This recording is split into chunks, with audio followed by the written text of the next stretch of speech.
ಕಿರುತೆರೆ ನಟಿ ನೇಹಾ ಗೌಡ ಈಗ ತುಂಬು ಗರ್ಭಿಣಿ. ಕೆಲವೇ ದಿನಗಳಲ್ಲಿ ಆಕೆಗೆ ಡೆಲಿವರಿ ಆಗಲಿದೆ. ಇತ್ತೀಚೆಗೆ ಸೀಮಂತ ಶಾಸ್ತ್ರ ನಡೆದಿದೆ. ನೇಹಾ ಕಿರುತೆರೆ ನಟನಟಿಯರ ಜೊತೆಗೆ ಒಳ್ಳೆಯ ಬಾಂಧವ್ಯ ಹೊಂದಿದ್ದಾರೆ. ಹೀಗಾಗಿಯೇ ಆಕೆಗೆ ಹರಸಲು ಹಲವರು ಬಂದಿದ್ರು. ನೇಹಾ ಜೊತೆಗಿರುವ ನಂಟು ಫೋಟೋದಲ್ಲಿ ಎದ್ದು ಕಾಣ್ತಿತ್ತು. ಮನೆಯಲ್ಲಿ ಸಾಂಪ್ರದಾಯಿಕ ಸೀಮಂತ ಮಾಡಿ ಎಲ್ಲರನ್ನ ಕರೆದಿದ್ರು. ತುಂಬು ಗರ್ಭಿಣಿಯನ್ನ ಎಲ್ಲರೂ ಹರಸಿ ಹೆರಿಗೆ ಸುಸೂತ್ರವಾಗಲೆಂದು ಹಾರೈಸಿದ್ರು. ಇದರ ನಡುವೆ ಫೋಟೋವೊಂದು ಜನಮನ್ನಣೆ ಗಳಿಸಿದೆ. ಅದುವೇ ಗೋಪಾಲ ಹಾಗೂ ಗಿರಿಜಾಳ ಫೋಟೋ. ಇದ್ರೆ ಹಿಂಗಿರಬೇಕು ಅಂತಿದ್ದಾರೆ. ನೇಹಗೌಡ ಸೀಮಂತ ಶಾಸ್ತ್ರಕ್ಕೆ ಅವರ ಜೊತೆಗೆ ಕೆಲಸ ಮಾಡಿದ ಒಳ್ಳೆಯ ಬಾಂಧವ್ಯ ಇರೋರೆಲ್ಲ ಬಂದಿದ್ರು. ಹಾಗೆ ಶಾಸ್ತ್ರಿ ಕೂಡ ಬಂದಿದ್ರು. ನೇಹಾ ಹೊಟ್ಟೆಯಲ್ಲಿರುವ ಮಗುವಿನ ಶಬ್ದವನ್ನ ಕೇಳಿಸಿಕೊಳ್ಳುವ ರೀತಿಯಲ್ಲಿ ಫೋಟೋ ಹಂಚಿಕೊಂಡಿದ್ದಾರೆ.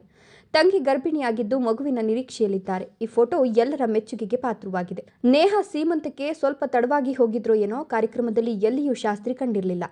ಶಾಸ್ತ್ರಿ ಅವರು ನೇಹಾ ಜೊತೆಗೆ ತೆಗೆದುಕೊಂಡ ಈ ಫೋಟೋವನ್ನು ತಮ್ಮ ಸೋಷಿಯಲ್ ಮೀಡಿಯಾದಲ್ಲಿ ಹಂಚಿಕೊಂಡಿದ್ದಾರೆ. ಫೋಟೋಗೆ ಸಾಕಷ್ಟು ಪಾಸಿಟಿವ್ ಕಮೆಂಟ್ಸ್ ಬಂದಿದೆ.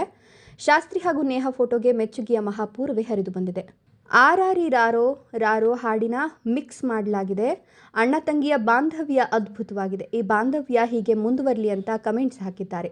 ತೆರೆ ಮೇಲಿನ ಬಾಂಧವ್ಯವನ್ನು ಹಾಗೆ ಉಳಿಸ್ಕೊಳ್ಳೋದು ನಿಜಕ್ಕೂ ಸವಾಲಿನ ಕೆಲಸವೇ ಸರಿ. ಆದರೆ ನೇಹಾ ಆಲ್ಮೋಸ್ಟ್ ಎಲ್ಲರ ಜೊತೆಗೂ ಒಳ್ಳೆಯ ಒಡನಾಟ ಇಟ್ಕೊಂಡಿದ್ದಾರೆ. ಸ್ಟಾರ್ ಸುವರ್ಣ ವಾಹಿನಿಯಲ್ಲಿ ಈ ಹಿಂದೆ ನಮ್ಮ ಲಚ್ಚಿ ಎಂಬ ಧಾರಾವಾಹಿ ಪ್ರಸಾರವಾಗಿದ್ದು, ಈ ಧಾರಾವಾಹಿಯಲ್ಲಿ ಗಿರಿಜಾ ಮುಖ್ಯ ಪಾತ್ರಧಾರಿ. ಆ ಪಾತ್ರವನ್ನು ನೇಹಾ ನಿಭಾಯಿಸಿದ್ರು.